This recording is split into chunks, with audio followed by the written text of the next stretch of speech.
Listen up, Rangers. Welcome to the Geek Chest. My name's Steve, and today I'll be doing a solo review on the movie.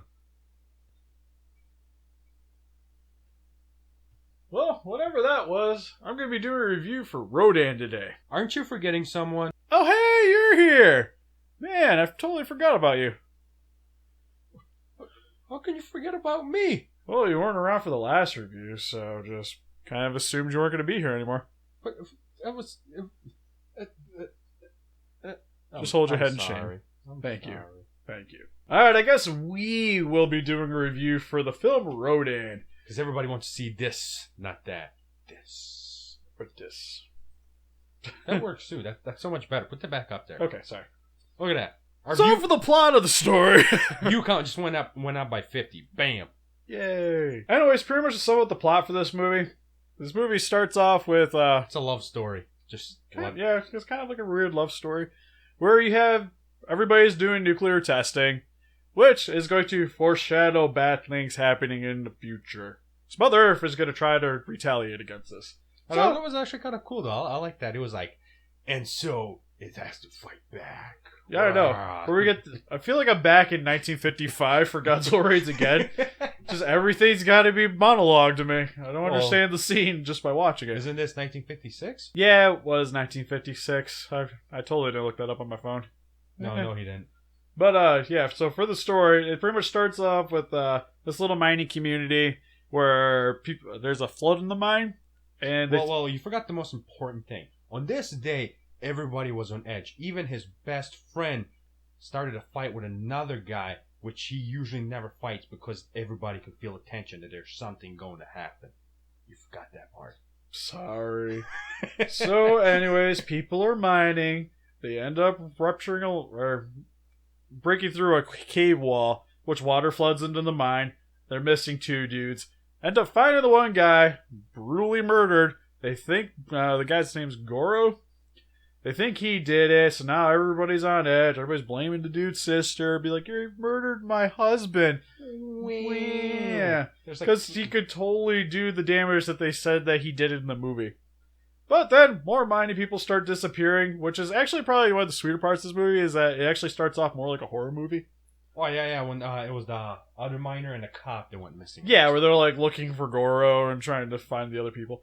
And then they just get like dragged into the water, just screaming. The one guy's like trying to cut the line and everything. He gets to the phone.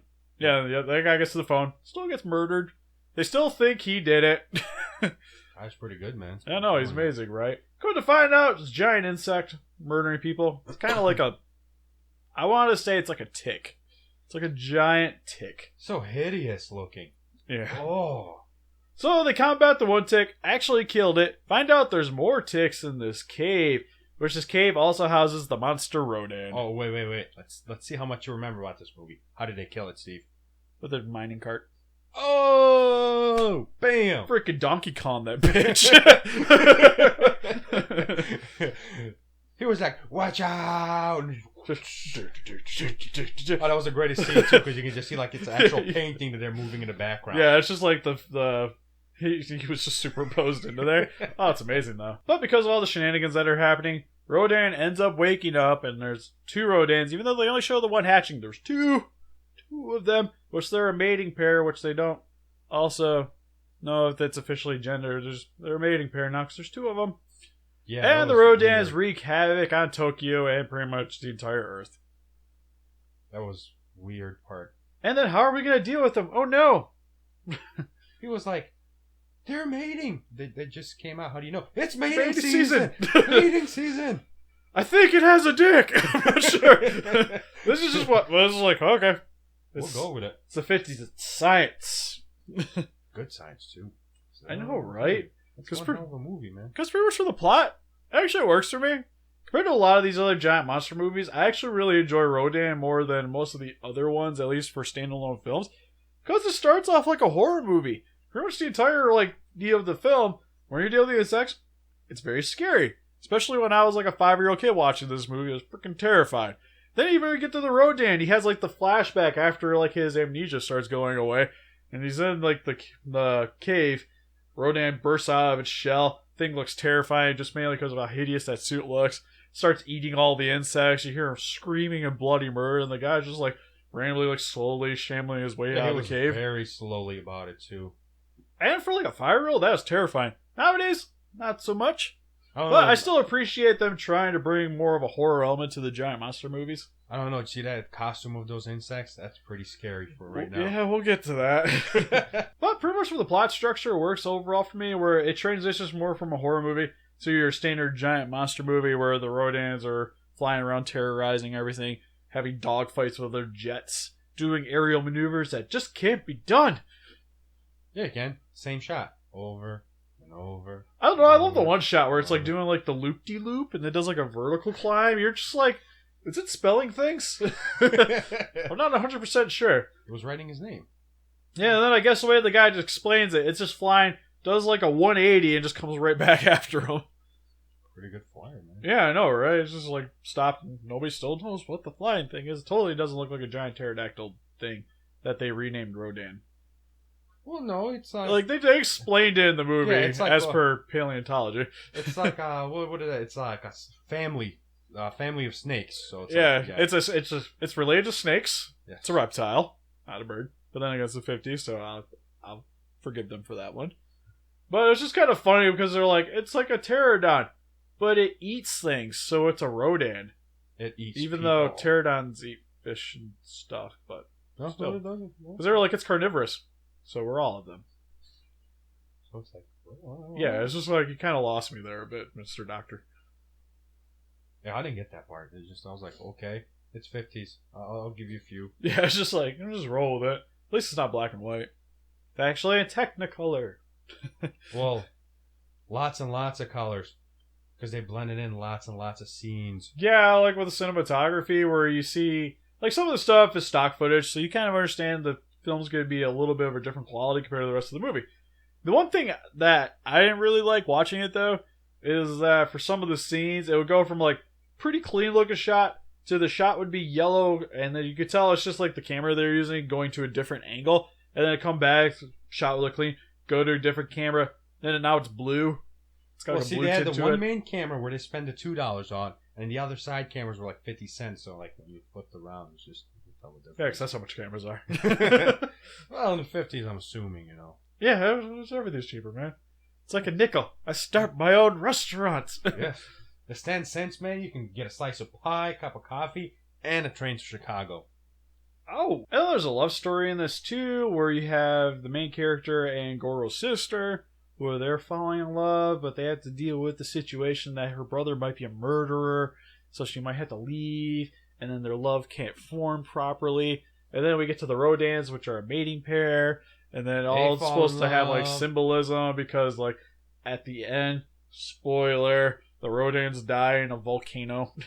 No, one of them dies, and the other one just dives after her because he can't live without her. Yeah, it was just like you can hear the blood-curdling screams. They can't live without each other. Just...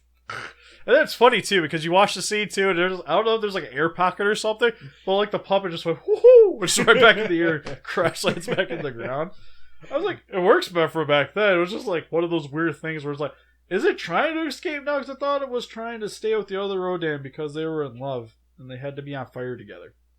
Yeah, I would be like, hey, pleasure knowing you. Peace out. Yeah, also the one major bummer about this movie too is that for the actual carnage, for at least giant monster wise, you only really get the aerial dogfights with the Rodan and the jets.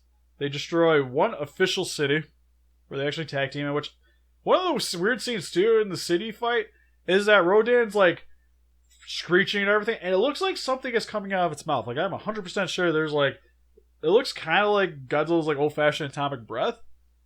But all you see is just like wind blowing. So is it blowing hurricane winds out of its mouth? Good question. Yeah, like I kind of understand maybe it was like the screeching. It was just supposed to have more like added effect for back then. But it was just like some scenes you didn't see it when it was screeching, some you did. It's a little odd. But pretty much what you see, you only really get to see like one city destroyed. And that was pretty much it. Which isn't a whole lot different other than like the early Godzilla films. It was usually like one. But yeah, they had like some kind of conflict. Or it would show up maybe like a second time where like the monsters would be in a little bit more. But because you have the more horror elements at the beginning of the movie, you kind of lose a bit of what you come to a kaiju movie to watch, which is the giant rampaging destruction. Yeah, their giant rampage destruction was the little tick. Yeah, he's just like he broke through a wall. Oh no. He broke through a house. Yeah, I do love when he's on top of the hill though, and he has like they're shooting at him. He grabs two people, and it's just like literally looks like this, where he has two of them. You can kind of clearly tell they're toys. He's just like, and then just freaking whips them down the mountain. And you see him. They don't even like roll or tumble. They just kind of slide. Just, ah! It's great. But that was like a good part. Yeah. That was a redeeming quality to those ticks. Because when it's up close to them, oh my god. Yeah, we'll get into the suits now, which, yeah, the ticks, like back then, I liked them. Watching on VHS, like a lot of these older ones, it's not so bad. Watching in high definition, not what I would recommend. Please don't. Because you see a lot more of the faults with the suits. Overall, I thought they were cool looking enough, especially for back then. I felt like I was watching South Park's Crab People. Crab people. Yeah, they're trying to just take over the world. Yeah. Starting with a mining company. Pretty much that's what I thought it was. But they were cool, menacing. They're pretty scary when you first see them. They even have like the terrifying like alien insect sound where it's like wah, wah, wah, wah, wah. Oh yeah, the first scene when you see him is when it comes out of the water and like you can see the shadow on the wall. Yeah, that's all. You got like the silhouettes, which makes it more imposing. And then you finally see it. The monster is revealed. And you're just like, huh. It's got giant bug eyes and a weird body. And you kind of tell it's just like some dude dragging the back end of it as he's walking along. Rodan, though, suit was not that bad. Yeah, mainly for Rodan's suit. I don't like it as much when it first comes out of the egg, like the baby Rodan. We don't count that. That's just like that. That one looks a little weird, especially because like the closer headshots looks fine, but the full body away, it's just kind of like reminds me of those old Treadmaster baby figures where they're just like super deformed. That's like that. What's that baby Godzilla that you have? What's that called? Minya? Yeah, it looks like Minya. Like, it just never existed. Yeah, we just don't count it. Yeah, it just does not count at all. Though the giant Rodan suits actually look really good in this movie. Like, I am pleasantly surprised, like, especially for the 50s. Like, it's probably one of the better looking monsters during that time. Honestly, it looks like they used the same one from, like, the actual Rodan movie into the Godzilla movie. Cause no, it's different. You sure? I'm 100% sure it's different, because at the end of the movie, they set him on fire. They did not set him on fire. That was the toys they set him on fire. That was the toys. Yeah, it's a different suit. Because the head in the later Godzilla is actually elongated. Where it's it's not quite as bird-like. Because it doesn't have the long beaky, it has like that weird little bend to it. Yeah, it's a totally different suit. I'm not going to argue with you. I believe you. I'm just saying, it's just... Well, it looks really good. Like, it's actually a terrifying looking suit. Well, the ones you see later on, like, when it first appears in Ghidorah the Three-Headed Monster, it's a little bit more, like, kid-friendly.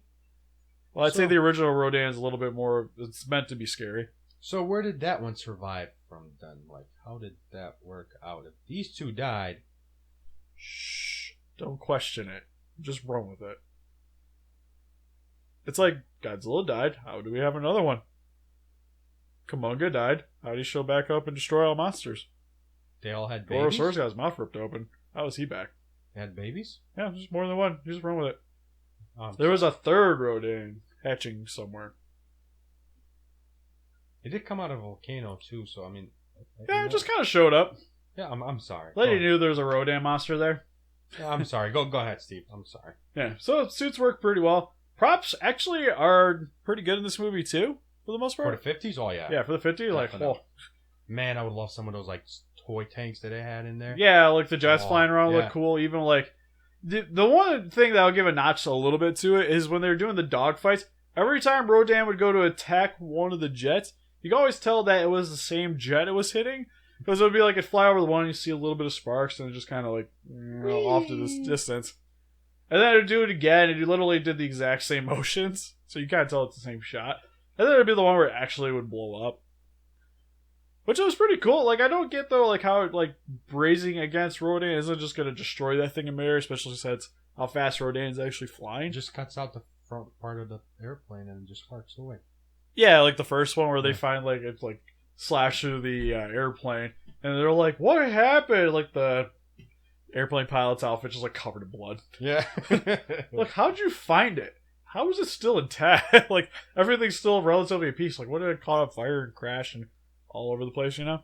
No, it was really durable toy, man. Like, Huh. hit the ground. Oh, that thing hit the ground. It was good. Made out of plastic. But most of the rest of the fights too were like I really liked it when it was actually destroying the city. It was actually a really enjoyable part. Where like you see like when Rodan's like actually like roaring, you actually saw like the waves coming out of its mouth, which I don't again wasn't 100% sure if that's what they were going for at the time, but it looked cool. Should have kept with it. Yeah. And then like he's flapping his wings, causing destruction. You see like when it flies over the top of like vehicles, they go like flying, careening off into rocks. Oh yeah. When that guy, there's that one scene when don't remember that general's name, told the soldier to go back and tell that there's a second one. Yeah, and he's just like flying over top, crashes. You see like the dude's like legs flop out of the thing. Oh, it's so sweet. And then you got like the city rampaging part too. You just see vehicles flying around. Everything. The destruction looked pretty realistic. It was not bad at all. Well, there's that one scene, but the bridge that was pretty bad. Like, oh, when he like goes underneath it, yeah, and then when he's trying to get up, he's like, oh, yeah. and then just goes straight back into jet mode. I don't know what happened. Yeah, there, when Rodan's taking off, it's not the prettiest sight. Like you're not exactly sure how exactly this monster is actually lifting off the ground because it just looks like it's like flopping around and then it just like takes off, and it's weird. And it's like flops for like a second and it just takes off. The speed is amazing. It's like yeah, and it's just like it never has to flap again. Once it starts, yeah, done. You even see like the smoke trail flying behind it, which doesn't make sense to me except for other than just how fast it's moving. Like you figure it'd have to propel itself somehow, but I guess it just makes smoke when it's flying. It's awesome. Though for the movie, like it really adds to the effect though that they're trying to go for because it really helps to convey just how fast the Rodan's actually going. I don't know how exactly it's doing it, but it looks sweet. Now, what didn't you like about the movie? For the most part, if I've had to complain, I wish Rodan destroyed a little bit more things in this movie. Because I really like the beginning with the horror movie aspect, but it's just like, there's not really a whole lot of rampaging destruction. Really? Other than pretty much the last of the movie. That, and the movie just kind of ends shortly after the rampaging, too. Because it's like, one of the things that's cool about it is the military actually defeats the monsters. It's not like they had to make something special or another monster to show up to intervene or something. They actually figured out a way to defeat the Rodans and it worked successfully. Problem is, it's just like after the rampaging, movie pretty much ends. Like there's not like they had like a failed attempt or something and the monsters go rampaging again. It's just like their first attempt at destroying the monsters succeeded. So it just didn't really have as much of an impact for me. I'll give you that one. I didn't like the scaling of the monster. Oh, or like when he's flying around, the jets are like, say, this big to him. But then again, when it's rampaging the city, like the buses are like not even the size of its foot.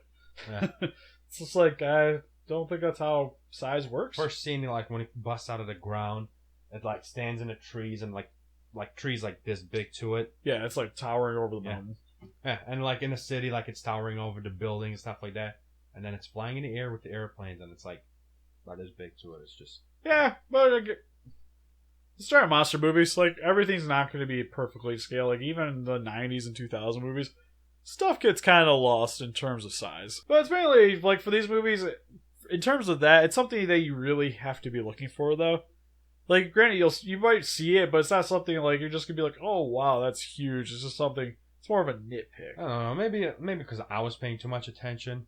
Yeah, just reviewing, yeah. 'Cause I was just trying to like pay attention, like good enough so I know what I'm talking about, and it's like that's one of the biggest things that I noticed is the scaling of it was really bad. So in the end, I definitely recommend you guys watching Rodan, especially for an old 50s giant monster movie. It's actually a pretty enjoyable watch. So for the next movie, I'm going to try to get Arnes to watching his favorite monster in action.